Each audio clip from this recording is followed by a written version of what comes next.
Medicine নেওয়া বাদ যায়। কি কারণটা কি? পয়সার অভাবে। তো আমরা যদি সমাজের যদি ভালো চাই, তো আমরা যদি রেকমেন্ড করি যে না তোমরা এই মেডিসিনগুলো খাও, জেনারিক মেডিসিন খাও, জেনারিক মেডিসিন খাইলেও বেমার ভালো হয়, তো আলটিমেটলি কী হবো? সমাজের ভালো হইলো, বেমারগুলোও কম হয়ে থাকলো, মানুষেরও সুবিধা হলো, পয়সারও অপচয় হলো না। এখন কথা হলো যার পয়সা আছে, আপনারা যদি ভালো গেটাওয়ালা মেডিসিন যদি মিটিং কন্ডাক্ট করে পাবলিক এরিয়ায় যদি এই বস্তুগুলো করা হয় উইকলি বা মান্থলি, তো আলটিমেটলি কী হবো? এই বেমারের থেকে বহুতগুলো মানুষ বিরত থাকতে পারবো। আরেকটা কথা হলো, আমরা কিছুগুলা মানুষ জানি মেডিসিন, এখন ধরেন কথা হলো মেডিসিন কি গ্রাম এরিয়াত কি করে, কিছুগুলো ফার্মাসিস্ট আছে বা কিছুগুলো মানুষ আছে, তারা মানে স্বাভাবিকত কয়া হেলা দেয় যে গুড মর্নিং। তো আশা করি সবাই ভালো আছেন। তো আজকে যেটা ভিডিও আলাপ আলোচনা করবো, এই ভিডিওটা হলো কি common disease in rural areas. তখন কমন ডিজিজ মানে সাধারণ যেগুলো বেমার আজার আমরা ভিলেজ এরিয়াত বর্তমান দেখা পাই, বহুত বেশি পরিমাণে বর্তমান হয়ে আছে বেমারগুলা। যেরকম হাইপার টেনশন, বেশি করে মানুষের হয়তো প্রেশারবিলাক হয়, হাই প্রেশারবিলাক হয়, তো হাইপার টেনশন। আবার ডায়াবেটিক্স দেখা যায়, পেইন্ট দেখা যায়, তারপরে হয়তো হার্ট রিলেটেড ডিজিজ যেরকম হার্ট অ্যাটাক, তারপরে স্ট্রোক হওয়া। তো এই বস্তুগুলো যে কমন যেগুলো বেমার, এই বেমারগুলো কেমনে হয়, আর এই বেমারগুলা আমাদের যেগুলা ভিলেজ এরিয়া আছে বা গ্রাম এরিয়াত, এই বস্তুগুলো কেমনে আমরা ম্যানেজ করবার পারবো। কারণ কি আলটিমেটলি এই বেমার যে কোনো জায়গাত হোক, আলটিমেট গোল হলো কি আমরা বস্তুটা মানে ম্যানেজ করে যাতে বেমার কম পরিমাণে হয়, মানুষের ক্ষতি কম হয়, বেমারের জন্য কারো যাতে মৃত্যু না হয়, আর বেশি করে আমরা যাতে ভিলেজ যেগুলো মানুষের থাকে, ভিলেজে যেগুলো গ্রামে থাকে, তাগর কেমনে আমরা বেশি করে অ্যাক্সেস করবো, মানে দিমো আর কি হেলথের, মানে হয়তো সার্ভিস হোক বা হয়তো যে কোনো ধরনের মানে মেডিসিন হোক, কেমনে আমরা দিমো এই বস্তুটা আজকে আলাপ আলোচনা করবো। তো প্রথমে কথা হলো কি বস্তু, যে বস্তুগুলো নাকি মানে ভিলেজ এরিয়া মানুষে ফেস করে বা চ্যালেঞ্জেস ফেস করে। তো প্রথমে চ্যালেঞ্জেস ফেস করা মানে কি, যেরকম হয়তো ফাইন্যান্সিয়ালি উইক থাকে অবভিয়াসলি, 1 নাম্বার কথা। 2 নাম্বার কথা হলো আপনি ট্রান্সপোর্টেশন প্রবলেম থাকে। 3 নাম্বার কথা হলো কি lake of health care access. এখন কথা হলো হেলথ কেয়ার নেই, মানে ডক্টর নাই, নার্স নাই, কোনো ধরনের ফার্মাসিস্ট নাই, কোনো ধরনের নার্সিং হোম নাই বছরের বাজারে, কোনো ধরনের হসপিটাল থাকে না, যদিও থাকে সাবসেন্টার থাকে। তো সাবসেন্টারে তো অবভিয়াসলি তারা উইকলি হয়তো ভিজিট করে, কোনো ধরনের অ্যাভেলেবল ডক্টর পাওয়া যায় না অ্যাট এনি টাইম। তখন তারা যায় ভিজিট করে, হয়তো ডে কেয়ার করে, আলটিমেটলি তারা আবার রিটার্ন হয়ে অন্য জায়গা যায়, যেরকম টাউন এলাকাত যায়। তো আলটিমেট কথা হলো কি ডক্টর নার্স পাওয়া যায় না। তখন ভিলেজে যেগুলো মানুষ থাকে, এই মানুষগুলো কেমনে বস্তুগুলা অ্যাক্সেস করবো? তো অবভিয়াসলি তো বেমারের সংখ্যা বাড়বই।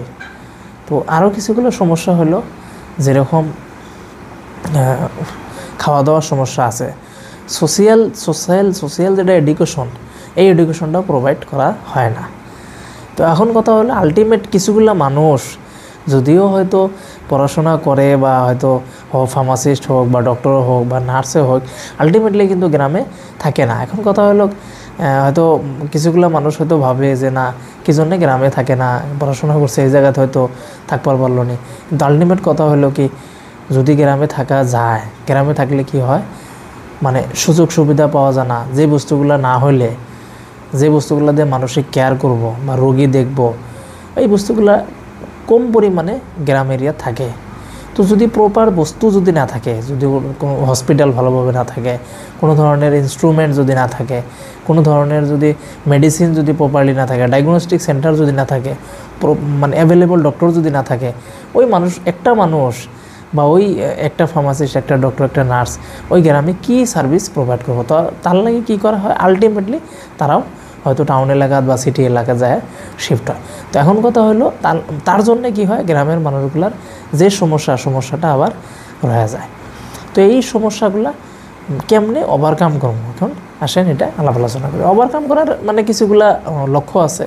এই লক্ষ্যগুলো হলো কি, মানে লক্ষ্য মানে কিছুগুলো পদ্ধতি আছে, স্টেপস আছে, এই স্টেপস দিয়ে আপনারা বেশি বেশি পরিমাণে মানে করা যাব। তো প্রথমে যেটা এটা হলো কি হেলথ এডুকেশন করা। যদি আমরা সোসাইটিতে যেগুলো মানুষ আছে, ভিলেজে যেগুলো মানুষ আছে, এই মানুষগুলো যদি আমরা হেলথের বিষয়ে কিছু একটা ধারণা দেই যে কেমনে বেমার আজারগুলো হয়, আপনারা কি বস্তু করলে এই বেমারের থেকে বিরত থাকতে পারেন, যেরকম ডায়াবেটিস আছে, হাইপার টেনশন আছে, তারপর যে কিডনি স্টোনের সমস্যা আছে, শরীরের দুর্বলতা, অন্য ধরনের কোনো ধরনের স্ট্রোকের সমস্যা, শরীর ব্যথা, মানে গিটায় ব্যথা, এই বস্তুগুলো যদি আমরা মানে শিক্ষা দেই, সামাজিকভাবে যেগুলো শিক্ষা আছে, এই শিক্ষাগুলো যদি আমরা ভিলেজ মানুষের দিই, কোনো ধরনের হয়তো হসপিটালের ক্যাম্পাসে বা কোনো ধরনের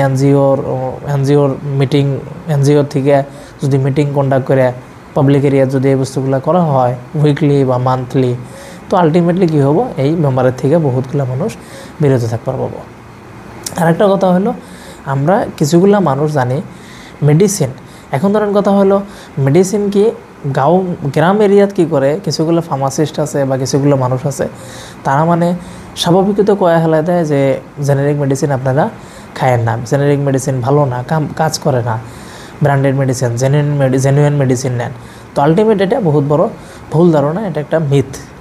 আপনারা যদি লাগে, আমার একটা ভিডিও আছে, ভিডিওতে দেখবেন, আর যদি লাগে আমি এভিডেন্স মানে প্রোভাইড করবো। ইভেন কি আমি ওটার উপরে রিসার্চও করছি, আমার রিসার্চ পেপারও আছে। কোনো ধরনের জেনেরিক বা ব্র্যান্ডেড মেডিসিনের কোনো ধরনের পার্থক্য থাকে না।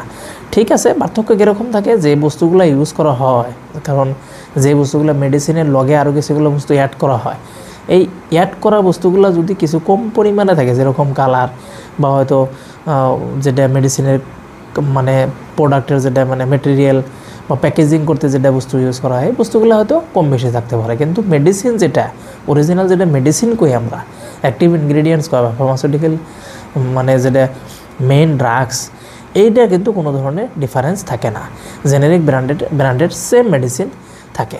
তো যদি কোয়ালিফাইড মানুষ যেরকম ডক্টর, নার্স, ফার্মাসিস্ট যদি ভিলেজ এরিয়া, তারা যদি মানে মানুষকে অ্যাওয়ারনেস দেয় যে না, জেনেরিক মেডিসিন আপনারা খান, জেনেরিক মেডিসিন দিয়ে আপনারা বেমার ভালো করেন। কারণ কি, ফাইন্যান্সিয়ালি তারা উইক, তো ফাইন্যান্সিয়ালি যদি উইক হয়, আলটিমেটলি মেডিসিন কিনবার পাবো না, ব্র্যান্ডেড মেডিসিন প্রেসক্রিপশন করব বা ব্র্যান্ডেড মেডিসিনের জন্য তারা রেকমেন্ডেশন করব। যে জায়গায় মেডিসিনের দাম আছে 200 টাকা বা 500 টাকা, ওই জায়গায় জেনেরিক মেডিসিন পাবো আপনারা 20 টাকা 50 টাকা, ফর এক্সাম্পল 20 টাকা 30 টাকায় মেডিসিন পাবো। তো কত ডিফারেন্স হয়ে যায়। তো আলটিমেটলি কী হয়, তখন তারা মেডিসিন যদিও নেওয়া লাগে বা যদি শরীরের জন্য মানে মেডিসিন নেওয়া লাগে, কিন্তু পয়সার অভাবে নেবার না। আলটিমেটলি কী হয়, মেডিসিন নেওয়া বাদ যায়। কী কারণটা কি, পয়সার অভাবে। তো যদি আমরা যদি সমাজের যদি ভালো চাই, তো আমরা যদি রেকমেন্ড করি যে না, তোমরা এই মেডিসিনগুলো খাও, জেনেরিক মেডিসিন খাও, জেনেরিক মেডিসিন খাইলেও বেমার ভালো হয়, তো আলটিমেটলি কী হবো, সমাজের ভালো হইলো, বেমারগুলোও কম হয়ে থাকলো, মানুষের সুবিধা হলো, পয়সারও অপচয় হলো না। এখন কথা হলো, যার পয়সা আছে, আপনারা যদি ভালো গেটাওয়ালা মেডিসিন লাগে, প্যাকেজিং ভালো লাগে, কালার দেখতে ভালো লাগে, আপনারা ব্র্যান্ডেড মেডিসিন খান, কোনো ধরনের আপত্তি নাই। কিন্তু কথা হলো, জেনেরিক মেডিসিনেরও ভালো কাজ করে। তো এটাই আর কি আমি জানাবার চাইছিলাম। এখন আর একটা কথা হলো কি, আপনারা যদি কোঅপারেট করেন বা আপনারা যদি ইচ্ছা করেন, কিছুগুলো মানুষকে অ্যাপ্রোচ করবেন, যেরকম এনজিওর থ্রু দিয়ে, বা হয়তো আপনারা সহায় করবেন যেই মানুষগুলো হয়তো আপনার ভিলেজে হয়তো ফার্মাসিস্ট বা নার্স বা ডক্টর হিসাবে তারা করছে। তো আপনারা করবেন যে আমাকে হয়তো উইকলি একটা মানে সোশিয়াল এডুকেশন দাও, বা উইকলি একটা মিটিং কন্ডাক্ট করে ওই মিটিংয়ে আঙ্গরে স্বাভাবিক যেগুলা সমাজের যেগুলা মানে হেলথের যেটা শিক্ষা, স্বাস্থ্য শিক্ষা, এই বস্তুগুলো যদি তারা করে, তো আলটিমেটলি কী হবো, আপনারা বহুত ধরনের উপকৃত হবেন। তো আশা করি সবাই কিছু একটা বুঝছেন। আর যদি কোনো ধরনের সন্দেহ থাকে আমাকে কমেন্ট সেকশনে জানাবেন, আমি জবাব দেওয়ার জন্য চেষ্টা আছে। আর আমাকে জানাবেন নেক্সটে কোন ভিডিও আপনারা দেখতে চান। তো ততক্ষণ পর্যন্ত আপনারা সবাই ভালো থাকেন, stay healthy and stay inform. Thank you for watching this video.